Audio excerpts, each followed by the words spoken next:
Alright everyone, welcome back to another Game Vault video. As always, I'm Captain Beefy with the Game Vault. And looks like we're going to be talking about Ubisoft again. This time we're going to be talking about XDefiant. I believe we've talked about this game before. There was a rumor a couple months back that it wasn't doing that well. And I remember one of the developers for the game, or somebody involved with Ubisoft, said, no, it's doing great. It's wonderful. Everything is great. Well, that doesn't seem to be the case. So let's cue the music and we're going to talk about this one.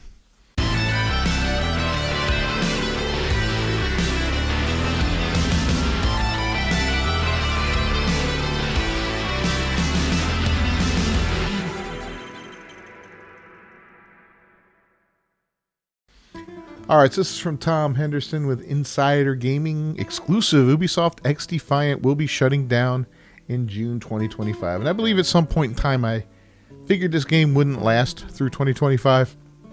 It just seems to be...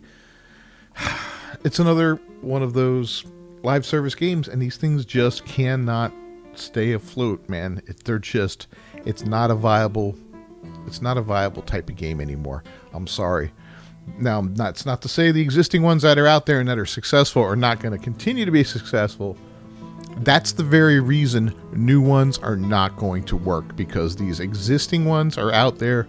They're making all the money. There's no room for competitors, man. There's just not enough gamers out there. There's not enough people with enough time and enough money to support more of these games. I'm sorry. They come out, they chip away a little bit at some of these other existing games for a couple months.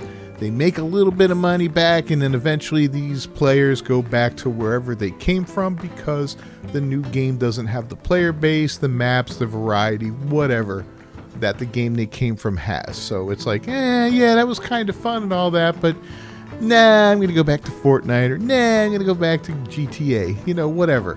So, yeah, it's another failure. And it's another failure for Ubisoft, which makes it even funnier because Ubisoft sucks. So anyway, several sources have revealed that Ubisoft will be shutting down XDefiant in June 2025. The news was mentioned in an internal all-hands meeting today. This was on December 3rd, 2024. The decision was made due to poor player numbers and a lack of player spending, according to sources familiar with the decision to sunset the game. It's understood that layoffs will impact a significant number of employees at the San Francisco studio and supporting studios, with some staff already receiving severance information. Another wave of layoffs will happen in February, with Ubisoft San Francisco closing its doors. Yay. It couldn't happen to a better group of people. Season 3 will be the last entire season of XDefiant, with a skeleton crew maintaining the title until June 2025. According to those familiar with the situation, Ubisoft will be updating XDefiant player on refunds for cosmetic items and other purchases at a later date. Oh, okay, so they're going to be refunding cosmetic items and stuff. That's kind of interesting. So they are really going to take a beating on this one here. And I know people are going to say, well, you shouldn't be celebrating,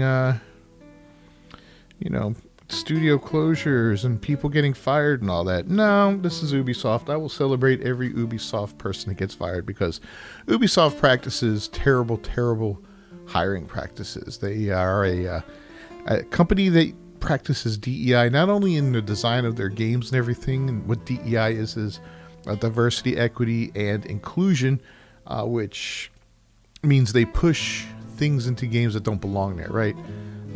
Just for the sake of putting them there. For instance, the upcoming Assassin's Creed Shadows game takes place in feudal Japan, and they decided to make the protagonist a black samurai for no reason other than there was a man in Japan named Yasuke at some point in time who lived, yes, he was a real person, and somebody wrote some fan fiction about him saying he was a samurai, which he wasn't. So they decided to make him the protagonist of the story, which is idiotic anyway. Even if he was a samurai, it's still idiotic to take the only black guy in Japan and making him the protagonist of the story. And no, it's not racist to say that, because it would suck if the guy was white. It would suck if the guy was anything, other than a Japanese samurai. That's what you want to play as when you play in feudal Japan. You want to play as the samurai, a freaking Japanese dude. It's absolutely ridiculous to do anything else. And that's just a Ubisoft way, They want to put the gay stuff in the games. They want to include all this other garbage in the games. They have hiring practices and a mentorship program that focuses on promoting women and non-binary people, whatever that is. Not real people, just non-binary people. Anyway, so DEI hiring practices focus on hiring people based on checking boxes off. Those boxes include the color of their skin, their gender, male or female, or any of the other 32 genders.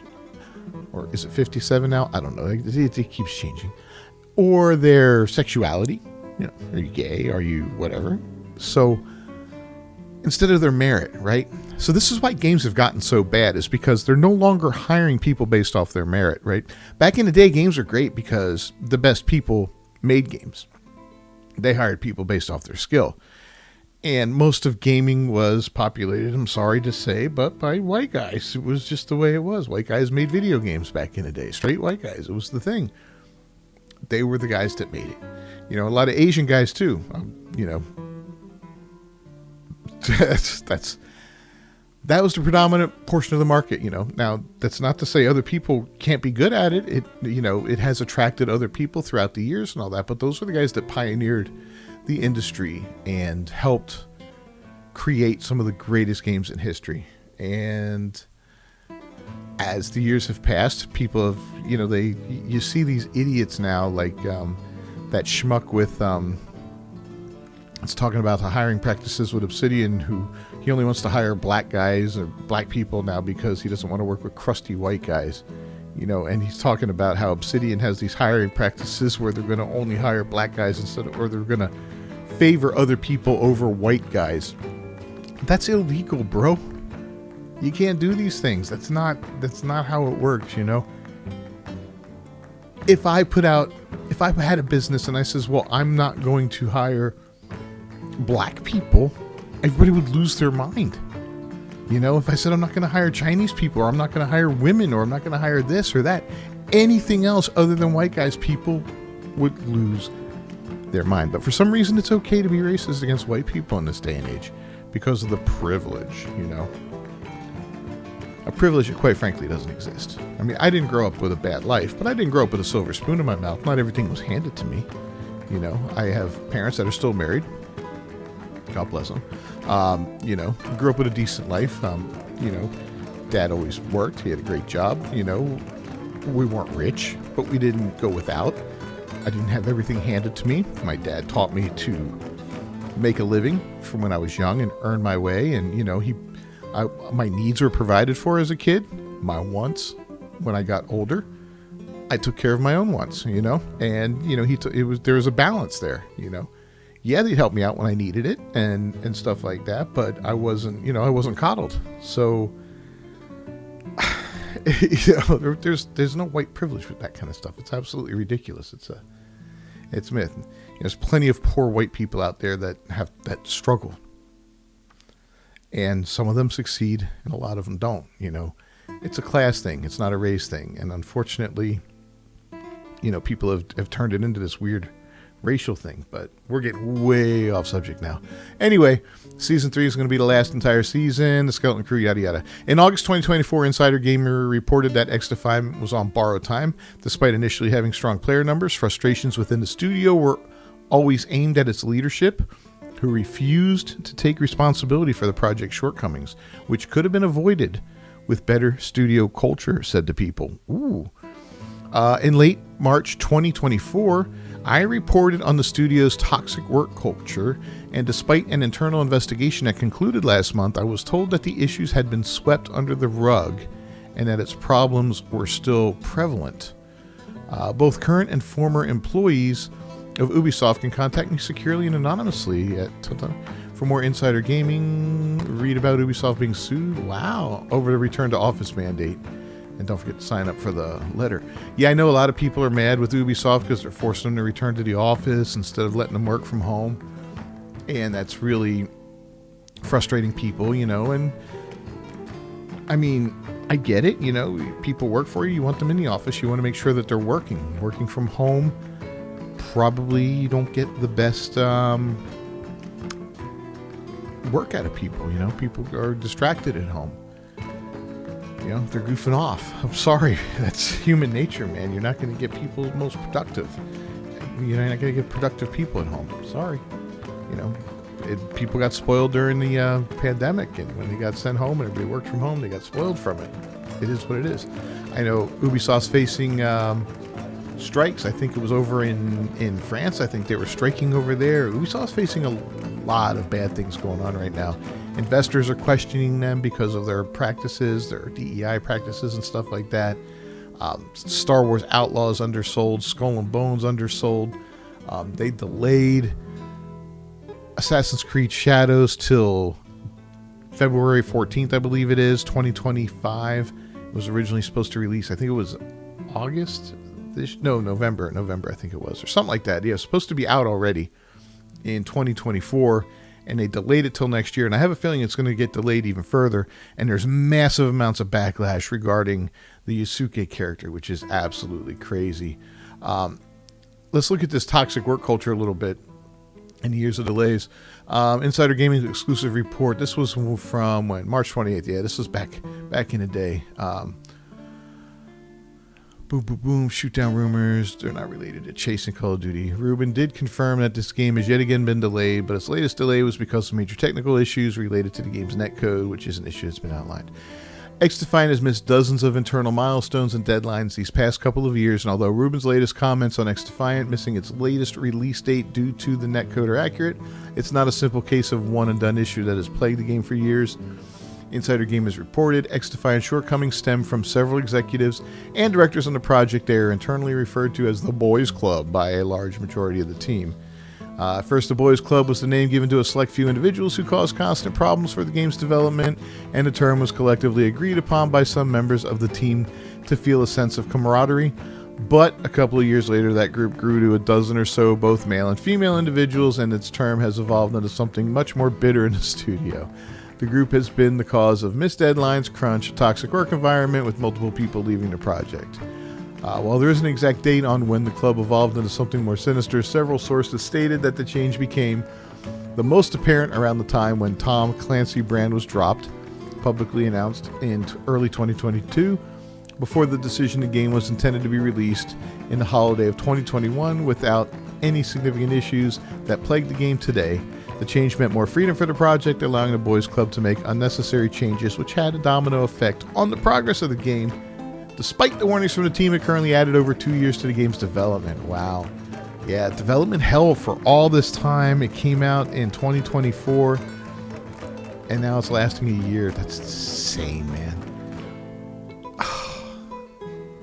Anyway, eventually things got so bad that XDefiant's toxic work culture, crunch, and internal problems became so prevalent that knowledge of the Boy Club even spread to other studios at Ubisoft.